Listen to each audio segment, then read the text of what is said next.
За несколько игр вы можете решить то, что годами не решалось, или увидеть, или понять.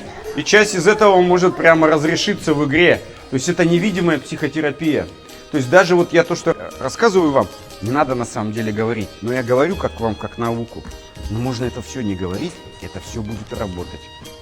И вот можно работать невидимым способом.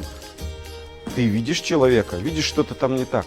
И ты как бы смотришь на него и внутри себя говоришь: я тебя вижу, а значит я вижу и твою боль, и я уважаю и твою семью, и твой род, и я вижу, что ты можешь и по-другому. То есть ты даешь там в своем видении еще какое-то пространство. И это работает как настоящая магия, а на самом деле технология нашего внимания. Ты не только видишь боль и педалируешь в нее, а ты видишь, что можно сделать по-другому. В этом человеке обязательно есть потенциал и другой.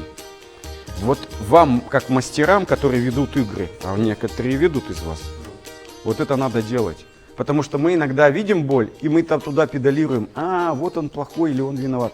Да нет, вам нужно сопровождать его на выход и видеть в нем потенциал, что он может по-другому. Это исправится за 10 минут, если вы это сделаете. Для него он сделает сразу по-другому.